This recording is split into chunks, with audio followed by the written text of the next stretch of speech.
Yeah, I got him in here cooking tonight after he works 12 hours. See, this is what you need to do when you come home from work, just like I do every other night, okay?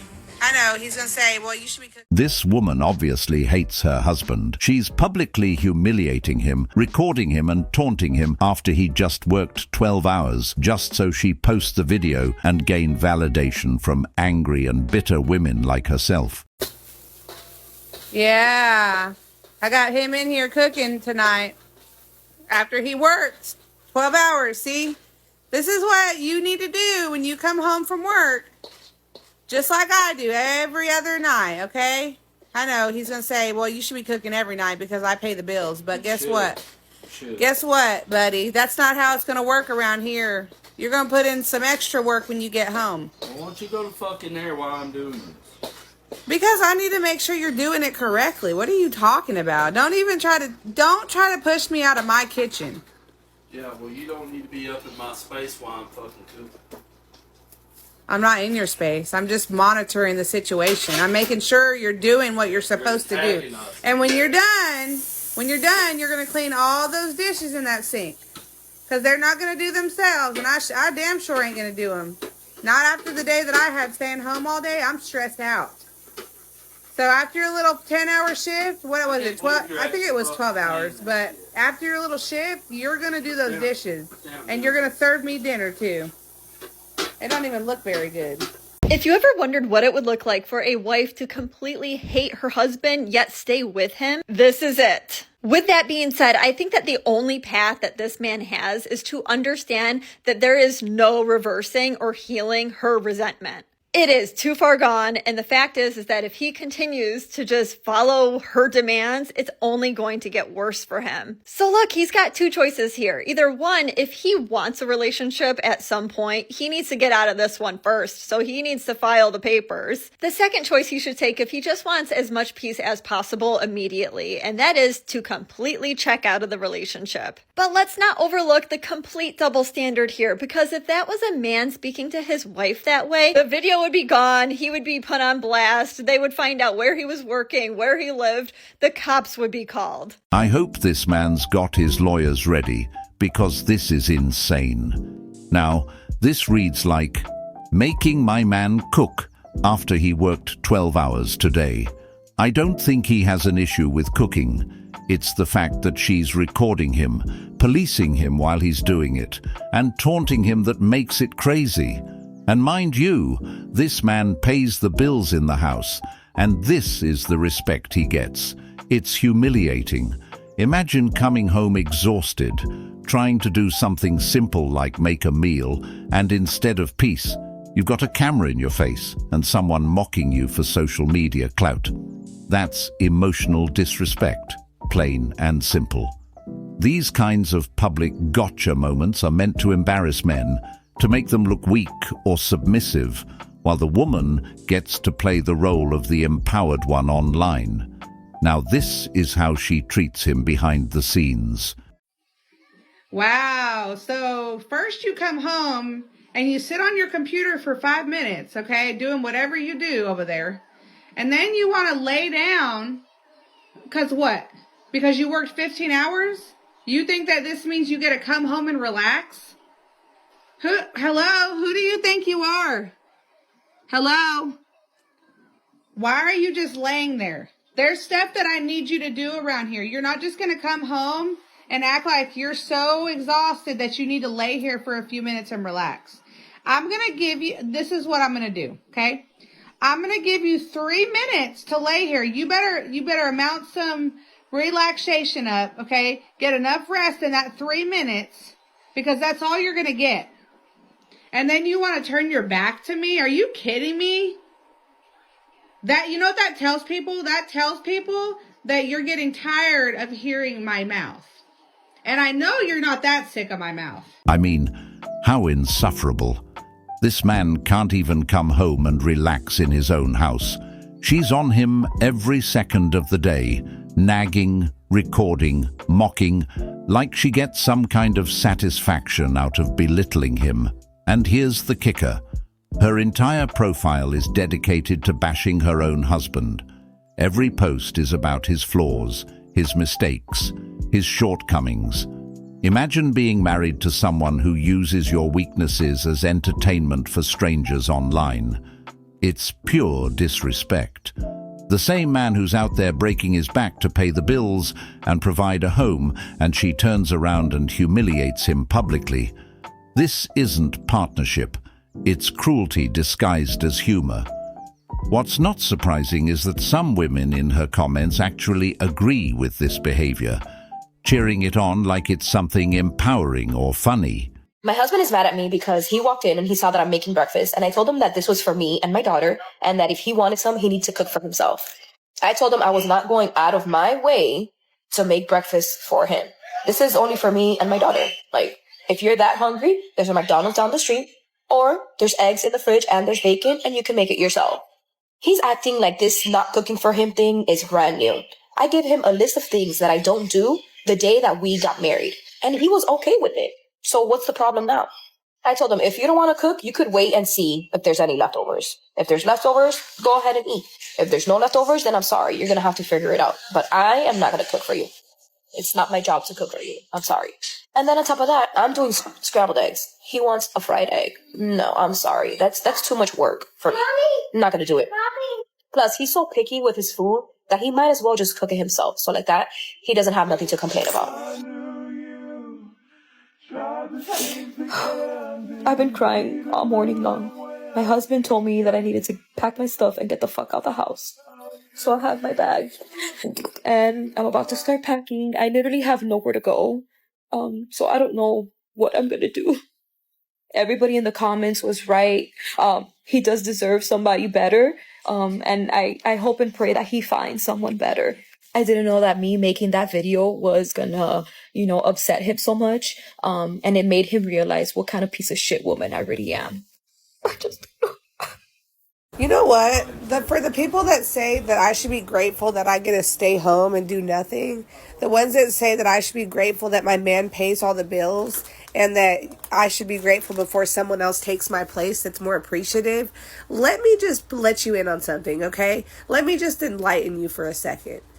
I am very grateful that he pays the bills and I don't have to go out and do anything, okay? I don't take that away from me. I know I didn't say that, but I'm always forever grateful that he does that for our family, okay?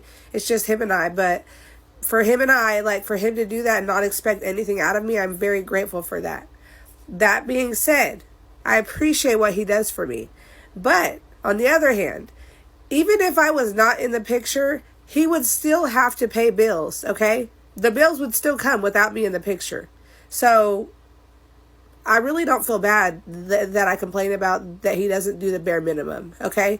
After 12-hour days, I still expect him to come home and obey my orders.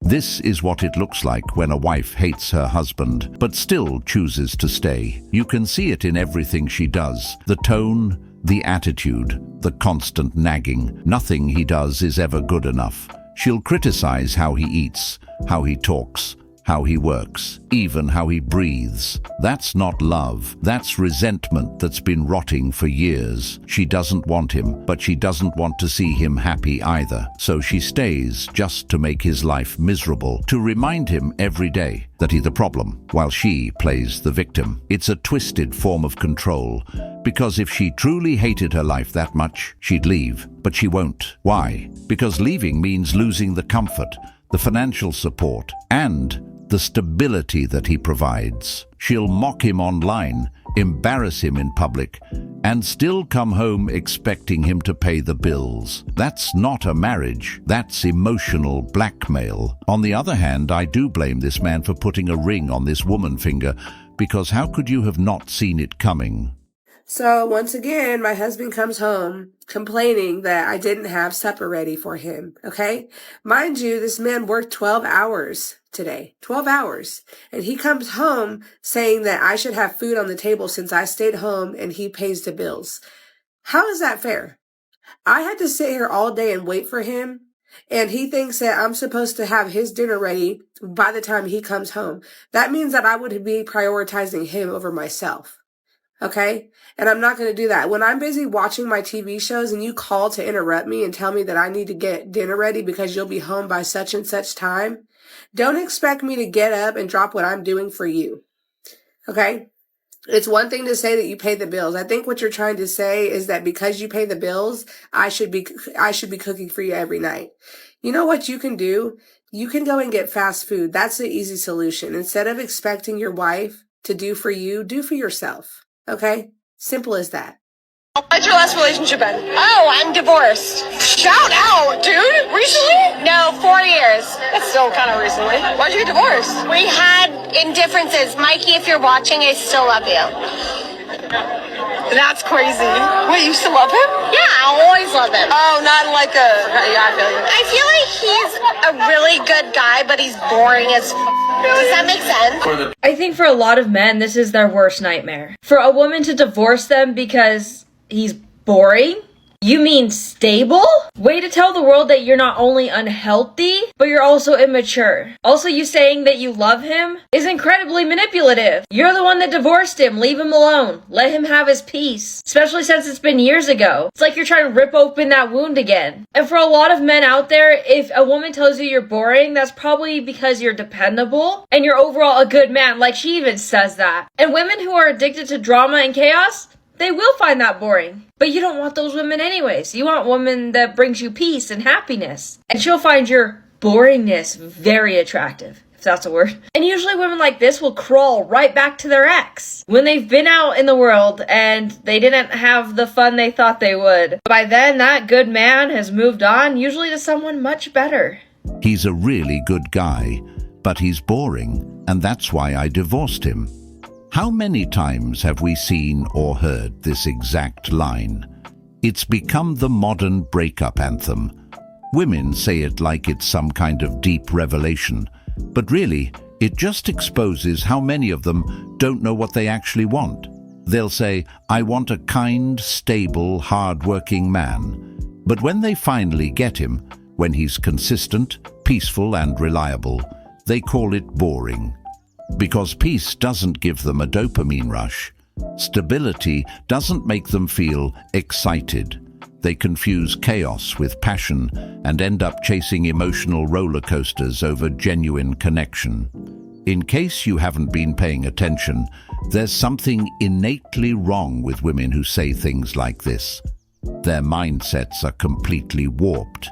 They claim they want love, but what they really crave is attention and constant stimulation. My husband is currently packing his bags and also packing our kids' stuff because he is going to leave to another state, all because I cheated on him with a mutual friend. My husband and I have been together for a while. No, I don't think there was any issues in the relationship or marriage whatsoever. I actually thought our life was pretty perfect, but then I decided to talk to one of our mutual friends, and one thing led to another. I think I was just really tired of the fact that my husband was constantly working to make sure that we had a roof over our heads and to make sure that everything was paid. And so I just felt very lonely. So I decided that I was just going to message his friend, just like we are friends, nothing else. That was it. And then all of a sudden it just led to something else. I mean, at least I had the balls to actually tell my husband what was going on because I could have kept it from him. I could have just moved on without telling him shit. After I told him, I was very surprised about his reaction because he was not freaking out or panicking. He just said, okay, and then he said he was going to pack his shit and go, but he was also going to take the kids. He was very demure, if I can say that word. Yes, I just thought he was going to accept the fact that I was cheating on him and then we could just move on and, continue with our perfect lives. But no, he instead chose that he wants to actually leave with our kids, and now I'm panicking. Why do women turn away from good men?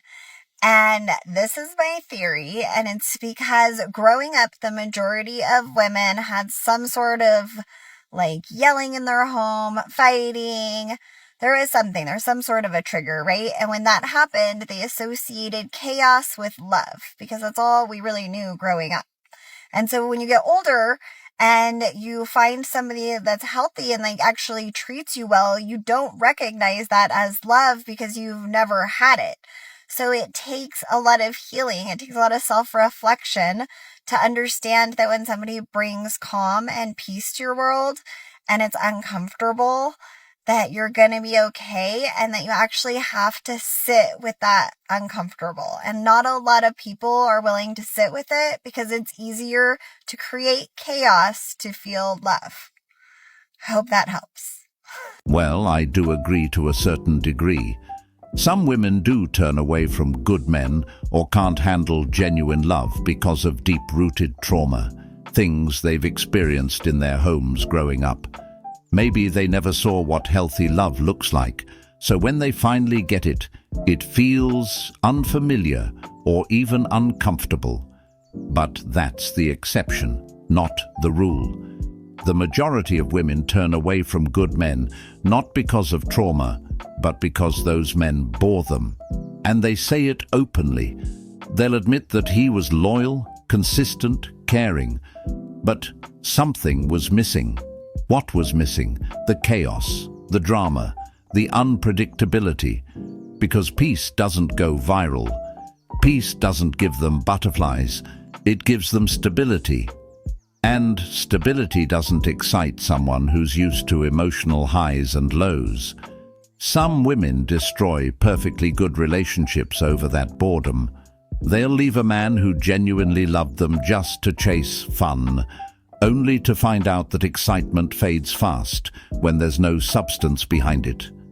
Then, years later, they look back and realize they traded peace for temporary thrills.